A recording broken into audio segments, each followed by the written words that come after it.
जो मंत्री जी को भी पहले भी दे चुके थे, कैबिनेट सेक्रेटरी जी को भी दिए थे, और अभी मंत्री जी ने आज उसको दोहराया भी है कि हमारा तो 8.33 काटते हो, आप पूरे 12% काटो, वो मालिक का है, लेकिन हमें पेंशन के तौर पे मिलना चाहिए।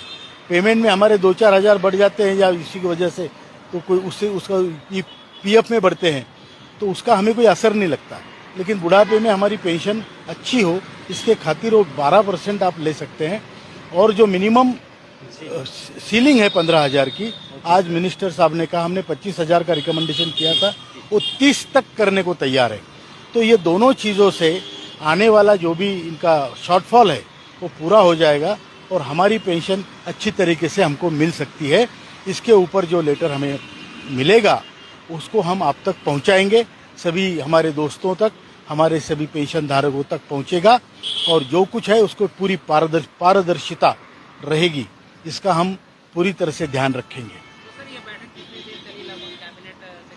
तकरीबन कैबिनेट सेक्रेटरी के साथ हमारी तकरीबन 35 मिनट बैठक चली और यहाँ मंत्री जी के साथ तकरीबन 45 मिनट बैठक चली। उन्होंने ये माना है कि हमारा संगठन अच्छा काम कर रहा है, जो पब्लिक इंटरेस्ट का काम है, जो कोई पर्सनल इंटरेस्ट का काम नहीं है, और हमारे जो डेडिकेटेड कार्यकर्ता पूरे देश में है वो अच्छा काम उन असहाय लोगों के लिए कर रहे हैं जो खुद कुछ नहीं कर सकते।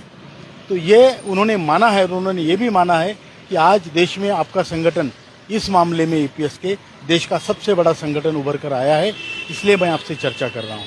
इतना ही हुआ है, आगे कुछ होगा तो हम बाद में बात करेंगे। आप कई बार प्रधानमंत्री से मिले, श्रम मंत्री से मिले, मना आपको किसी ने नहीं किया, सबने आश्वासन दिया आपको। इतने दिनों से लगभग 10 साल से लारे लपके चल रहे हैं, आज तक ये काम नहीं हुआ। इतना बड़ा काम नहीं है ये, इतना बड़ा आते हैं प्रधानमंत्री जी, 1 मिनट के अंदर 1000 का नोट, 500 का नोट बंद कर दिया जाता है, जीएसटी पूरे देश पे लागू कर दिया जाता है। हाँ, इस मामले में कलाम साहब, मैंने पहले भी कल बात की थी कि जब हम 5 अगस्त 2021 को प्रधानमंत्री जी को मिले तो मैंने उनसे कहा था कि सर आप तो सर्वे सर्वा है, आप तो देश के राजा है।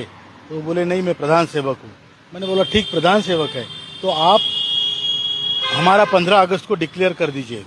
तो उन्होंने कहा ऐसे नहीं होता है, ये जो चीज़ें होती है डिक्लेयर तो मैं ही करूँगा, डिसीजन मेरा ही होगा, लेकिन उसके पहले कई ब्यूरोक्रेटिक स्टेप्स होती है। ये डेमोक्रेसी है, इसमें राजा नहीं होता, इसमें डेमोक्रेसी एक बहुत बड़ी सिस्टम है, ब्यूरोक्रेसी, उसको धीरे धीरे एक एक स्टेज लाके वो प्रधानमंत्री तक आता है। ये प्रोसीजर में इतना टाइम लगा है। आपने देखा होगा इसमें मंत्रालय 3 इन्वॉल्व है, फाइनेंस मिनिस्ट्री इन्वॉल्व है, पीएमओ इन्वॉल्व है, ब्यूरोक्रेटिक अनेक लेवल के लोग इन्वॉल्व है। तो ये सारी चीज़ें अभी कंप्लीशन की तरफ है और जल्दी ही हमें खुशखबरी मिलेगी। मुझे ये मालूम नहीं कि कल आदरणीय श्रम मंत्री जी ने हमको बुलाया था कल के आंदोलन से पहले और प्रॉमिस किया था कि आज वो हमें लेटर देंगे और जो भी है बताएंगे। उनसे हमारी काफ़ी देर तक बात हुई, मीटिंग हुई। उसमें उन्होंने कहा कि सरकार सकारात्मक है, वो तो पहले से कह रहे हैं, लेकिन उसके बारे में वो पूरा लेटर हमें आज सौंपेंगे। वो लेटर का उन्होंने ड्राफ्टिंग भी बता दिया उनके पीएस को और वो अभी लेटर बना रहे हैं। वो लेटर आज हमको मिल जाएगा। मतलब वो लेटर लिखित में आश्वासन देंगे? लिखित में आश्वासन देंगे। जो मगर अभी तो उन्होंने दिया, हमारे सामने डिक्टेट किया और वो लेटर हमें आज मिल जाएगा। हम ज़्यादा देर वो भी नहीं रुक सके बिकॉज उनकी भी मीटिंगें थी और हमारी भी जाने की ट्रेन वगैरह है, लेकिन वो लेटर हमें आज मिल जाएगा जो आपको हम प्रसारित करेंगे, आपके सबको हम देंगे और ग्रुप पे भी प्रसारित करेंगे। उन पेंशन का, मिनिमम पेंशन का मुद्दा उन्होंने ये कहा है कि सरकार बहुत इस विषय पे गंभीर चर्चा चल रही है और क्या कुछ होता है, लेकिन आपको सम्मानजनक पेंशन मिलेगी, इसका सरकार ध्यान रखेगी।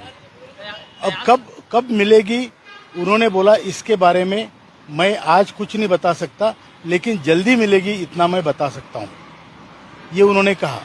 मेडिकल फैसिलिटीज़ के बारे में उन्होंने कहा कि हम आपको आयुष्मान भारत में लाने वाले हैं और उसके पहले एसआई जो स्टेट इंश्योरेंस के 12 साल उसमें इंक्लूड करने का उन्होंने पीएस को बताया कि 1 करोड़ लोग, जो 81.5 लाख लोग आज जो रिटायर्ड है, उनका हिसाब करते हुए 1 करोड़ लोगों का प्रावधान आयुष्मान भारत में करने का उन्होंने उसमें डिक्टेट किया है।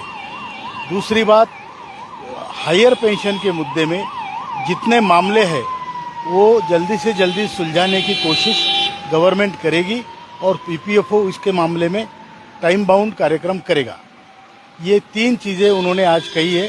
जो हमारा चौथा मुद्दा है, जो ईपीएस में नहीं, उनको 5,000 रुपये दे दो, वो बोले इस मुद्दे को इतने जल्दी सॉल्व नहीं कर सकते, इसके लिए हम आगे चल के इस पर विचार करेंगे और कोशिश करेंगे।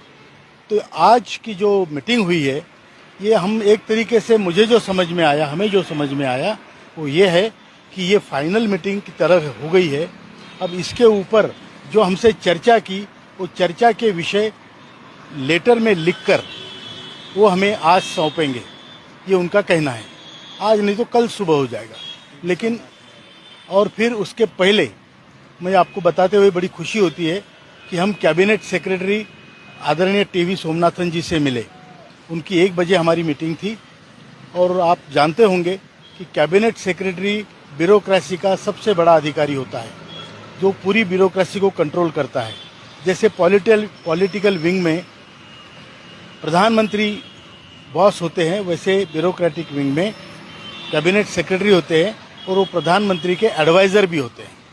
तो उनसे हमारी बात हुई, हमने उनको कहा कि आप जो एडवाइस, और हमारा नसीब इतना अच्छा है, ये आंदोलन का नसीब इतना अच्छा है कि जब हमारा आंदोलन शुरू हुआ तो 2 घंटे की मीटिंग हमारी एक्सपेंडिचर सेक्रेटरी, फाइनेंस सेक्रेटरी से हुई थी।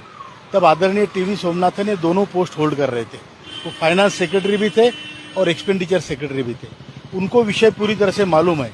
आज वो कैबिनेट सेक्रेटरी है और प्राइम मिनिस्टर को एडवाइस करने के वो पोजीशन पे है, और उनको हमने निटिग्रिटी समझाई है कि जब आप श्रमयोगी मानधन योजना में 100% योगदान कर रहे हो, जबकि वो आपके सरकारी कर्मचारी नहीं है, वो भी अनऑर्गेनाइज लेबर है, तो उनको अगर आप दे सकते हो 100%, तो हमें 5-6%, 7%, 8% गवर्नमेंट ने कुछ देना चाहिए, ताकि ईपीएफओ से जो कमतरता रही उसको टॉपअप किया जाए।